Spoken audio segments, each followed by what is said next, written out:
Hello, I'm Jared McNett, a political reporter for the Sioux City Journal and frequent guest on the On Iowa Politics podcast. I'm here today to chat with the newly elected Iowa District 7 State Senator Kevin Allens, who will be serving his first term in the state legislature in 2023. Hello, Kevin. Hello. Thanks for the time and the invite. Absolutely.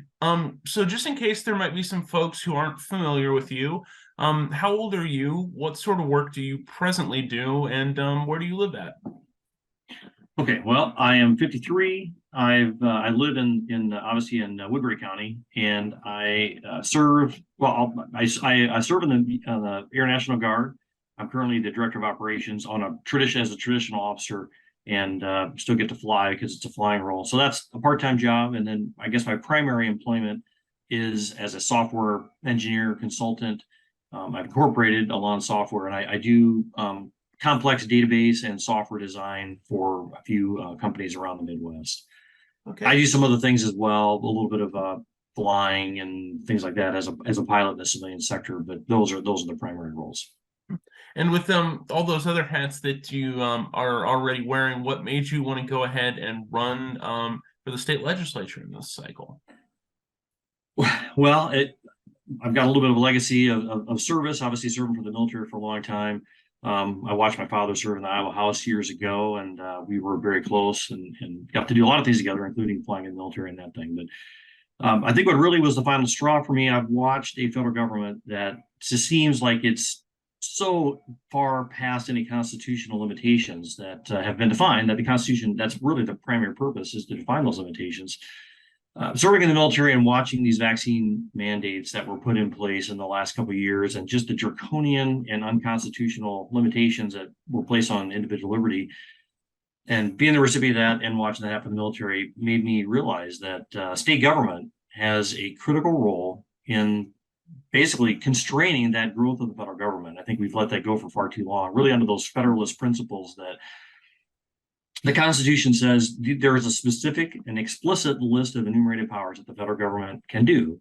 And outside of that, all rights are reserved to the states and the people respectively. And when the opportunity arose to serve in the Senate, there was going to be an opening. And actually, I know Jim Carlin, who's the outgoing senator, at his encouragement, and I prayerfully considered it, decided that this is an opportunity to continue to serve and to fight for Iowa, its values, and it's I think really the course that we are on really is a much better course. It illustrates what needs to be done and the right direction for our country and for our state. So And anyway, all that is what made me want to run. and with being elected to the Iowa Senate now, what are you intending to make your top priorities in the coming year?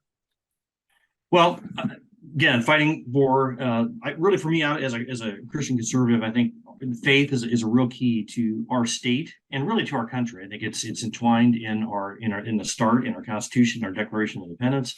So really fighting for just that's at the table, right? That decisions that we make, the laws that we pass, that they reflect the principles, the values that Iowas really hold dear. You know, we go to church, we have real community here, unlike it seems like so much of the nation. And so really just to fight for that perspective. Obviously, there's a whole host of things that I think are oriented around family, things like parental rights in school. Those are things that I would love to see addressed. This vaccine, something to stop ever again, where a vaccine mandate, especially for an emergency type of drug, might keep people from even being able to be employed or lose their job. I think that's legislation that's worth pursuing.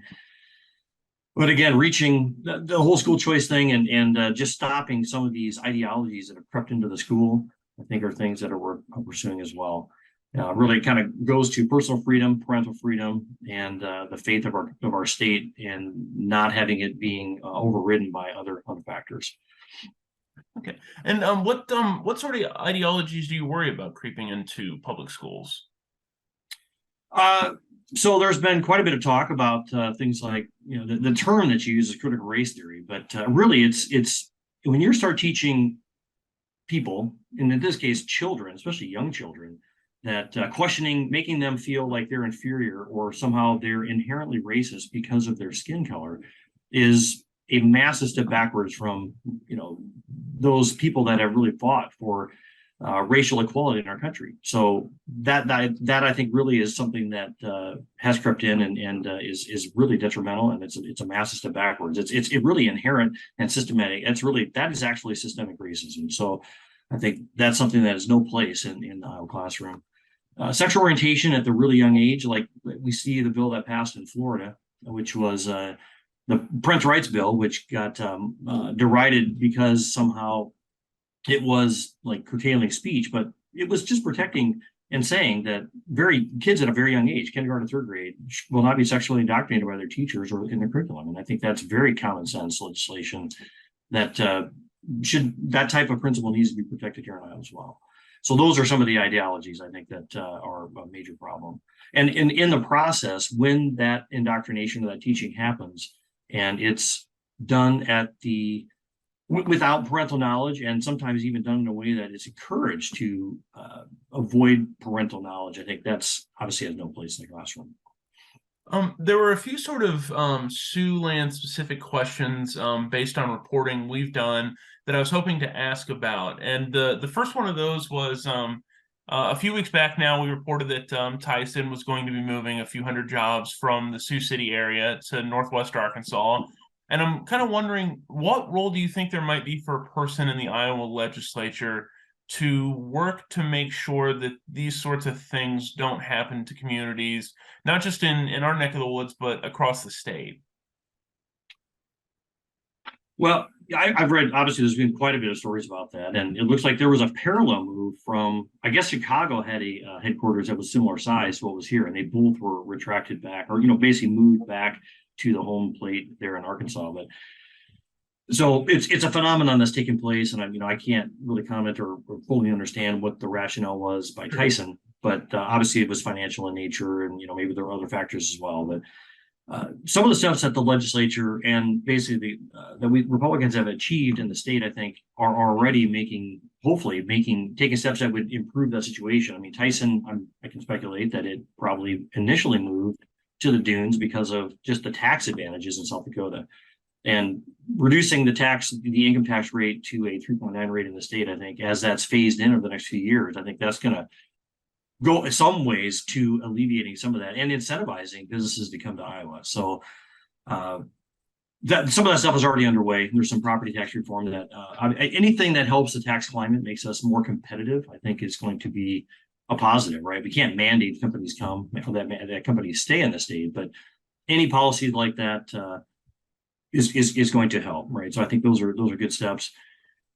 Anything that we can do to attract, and I think those things also will attract more workers to Iowa, right? I think Iowa is becoming really it's got a positive message to sell, and I think it's going to draw more people to both stay here and to maybe come to Iowa. We're seeing some migrations take place, and so more workers, I think, is going to be important to attract business. So. And we've had a story as well about a record-breaking auction price for farmland up in Plymouth County, over $1 million for about 55 acres. And one thing that more than a few of our readers expressed concern about in comments and in letters to us is that going forward, if those are going to be farmland prices, how can small family farmers break into the industry in Iowa? And I'm wondering, are you worried about that, and how can those concerns kind of be allayed in the legislature? Well, it is a big problem. I grew up on a farm up in Sioux County, and it was a small farm, and my dad had other employment to make it work even back then. So the family farm, obviously, it's a challenge, and we're seeing just a lot of pressure. And I know that farmers are looking ahead. Some farmers this year, if they really experienced the worst of the drought, are already faced some financial headwinds for sure. And looking ahead to next year, there are challenges and questions about, and I think already the reality that input costs are rising. A big part of that is what I would call the war on energy by, again, our federal government that has just changed so many policies in so abruptly and driving prices up for fuel and really all energy, and energy drives everything. So if energy prices go up, it makes everything much, much more expensive. And it really drives inflation, which is what we're experiencing today.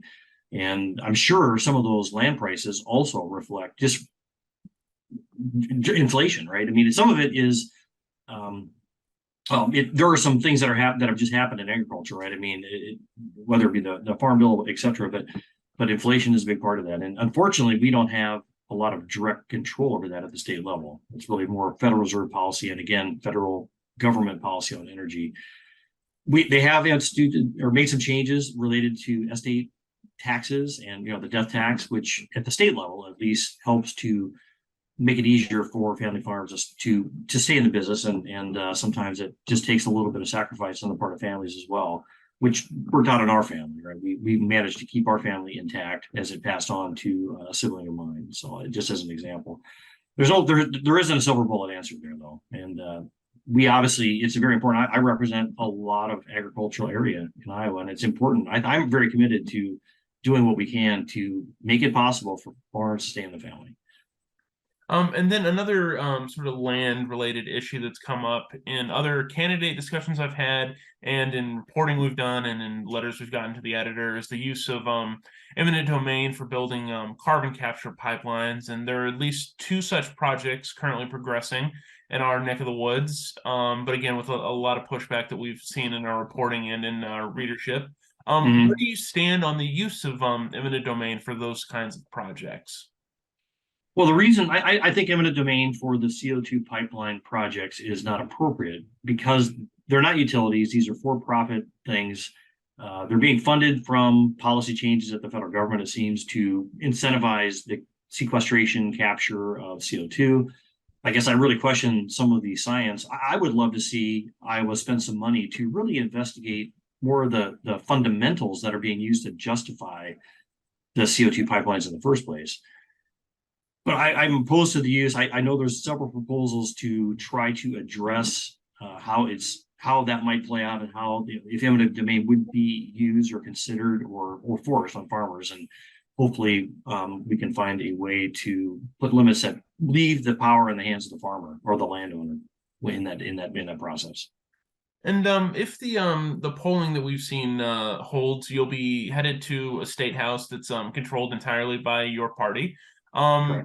Do you hope to still make it a point to work with Democrats on some of these issues that are affecting, our area and other parts of the state?